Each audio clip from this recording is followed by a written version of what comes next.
chaîne Dilaloa 2, la chaîne de l'Académie initiatique Dilaloa, une académie dont le but est d'enseigner la pratique de la spiritualité traditionnelle négro-africaine.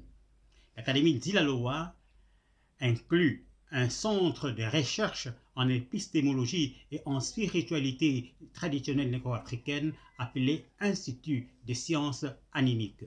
Aujourd'hui, nous avons choisi de répondre à la question suivante. La religion traditionnelle négro-africaine est-elle animiste?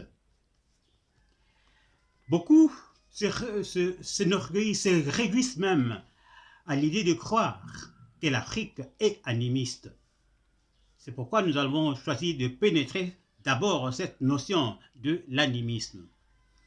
Nous savons que l'aventure coloniale a commencé après la publication par Charles Darwin de sa théorie de l'évolution dans son livre de l'origine des espèces. Vous savez, à cette époque-là, les titres des livres étaient souvent longs. Et le vrai titre du livre de Darwin, c'est « De l'origine des espèces par le moyen de la sélection naturelle ou la préservation des races favorites dans la lutte pour la vie ». Vous comprenez déjà qu'il y avait un élan de racisme dans sa perception des choses. Eh bien, sa théorie a été élargie dans d'autres domaines, y compris dans le domaine de la théologie. Et les Occidentaux se sont dit, nous sommes une race favorite. Nous avons atteint la notion de Dieu la plus élevée. Les Africains sont restés en bas dans l'animisme.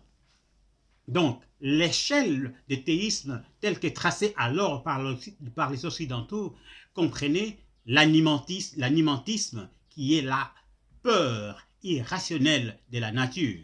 De l'animantisme, on gravissait l'échelon et on arrivait à l'animisme qui est la crainte des esprits. Et de l'animisme, on atteignait au polythéisme qui est l'existence de plusieurs dieux indépendants. Et du polythéisme, on atteignait le monothéisme. Donc l'Occident se disait être la civilisation dont le théisme est le plus élevé. Et l'Afrique était coincée au bas de l'échelle dans l'animisme. Cependant, il y a eu un prêtre catholique, Wilhelm Schmid, qui, avec son équipe d'anthropologues, ont fait des recherches et ils ont découvert que les nations appelées primitives avaient une notion de l'être suprême, bien qu'ils n'adressaient pas des prières directement à cet être suprême.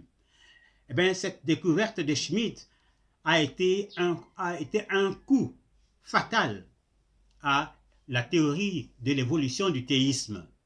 Cependant, il fallait maintenir l'Afrique au bas de l'échelle, d'où la théorie a été changée. On a dit ceci, on a dit écoutez, au départ, toutes les nations étaient monothéistes. Mais certaines nations ont dégringolé. Ils sont tombés de monothéisme au polythéisme. Et les Africains sont tombés plus bas. Et ils sont tombés dans l'animisme. Et voilà, la théorie était encore rétablie, que c'est l'Occident qui avait la notion de Dieu la plus élevée. Cependant, il faut ici se poser la question, comment l'Occident conçoit Dieu? Dieu est conçu en Occident comme étant l'être suprême créateur. L'être suprême est le créateur. Et analysons un peu cette notion et voyons, est-ce que cette notion est soutenable?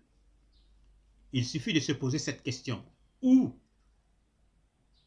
advient la création? Où la création apparaît-elle?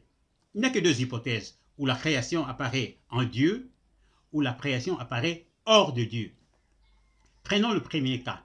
La création apparaît en Dieu. Si la création apparaît en Dieu, cela veut dire qu'au moment de la création, quelque chose en Dieu passe de la non-existence à l'existence. En d'autres termes, Dieu change, puisque quelque chose apparaît, de nouveau apparaît en lui. Or, Dieu est censé être immuable. Je sais, certains me diront, mais oui, il y a des versets qui disent quand même que Dieu a changé d'avis. Par exemple, dans la Genèse, il a changé, de Genèse 3, verset 22, il a changé d'avis. Mais si Dieu est à la fois muable et immuable, c'est que Dieu a une contradiction en lui. Et si Dieu a une contradiction en lui, cette contradiction doit être infinie. Et quel avantage serait-il d'avoir un Dieu qui est infiniment contradictoire? Donc cette hypothèse est à écarter. Prenons la deuxième hypothèse. Peut-être la création apparaît hors de Dieu, ou a lieu hors de Dieu. Mais dans ce cas, si vous prenez cette création qui est hors de Dieu et Dieu lui-même, vous les ajoutez, vous avez une réalité plus grande que Dieu. Ce qui est impossible parce que Dieu est supposé être la réalité la plus grande. Donc vous voyez, dans les deux cas, la notion de la divinité soutenue par les Occidentaux ne tient pas. Les philosophes et les théologiens de l'Occident le savent, mais ils n'ont pas de monnaie de réchange. Notez bien, ce qui est remis en cause ici, ce n'est pas la Bible, c'est l'interprétation que théologiens et philosophes occidentaux font de la Bible. L'Afrique est donc le seul continent, l'Afrique noire, a la seule religion dont la notion de Dieu est réellement monothéiste. Nous avons démontré dans notre deuxième vidéo que la notion de l'être suprême est démontrable grâce à l'argument cosmologique kémétique. Les Africains font une distinction entre le Dieu très haut qui est un être transcendant et le Dieu créateur qui est une manifestation, un fils, un enfant de Dieu. Donc, les Africains ne sont pas polythéistes, puisque le polythéisme, c'est l'affirmation de plusieurs dieux indépendants. Or, en Afrique, il y a un seul Dieu très haut, transcendant, et tous les autres êtres ne sont que ces manifestes. Toutes les autres divinités ne sont que ces manifestations. Alors, sommes-nous animistes? La réponse est non, même si nous croyons aux esprits. La Bible parle des esprits. Le terme esprit est mentionné 606 fois dans la Bible, dont 551 versets. Le terme était esprit dans la Bible a trait même à des êtres inanimés, comme une roue dans Ézéchiel. Par conséquent, il n'y a pas lieu de réduire l'Afrique à l'animisme. L'Afrique, la religion traditionnelle négro-africaine, est la seule religion au monde qui a une notion de Dieu scientifiquement démontrable. L'Afrique, donc, détient le vrai monothéisme, un monothéisme scientifique. Si cette vidéo vous a plu, veuillez vous abonner à notre chaîne et veuillez aussi nous suivre sur Facebook. Merci, à plus tard.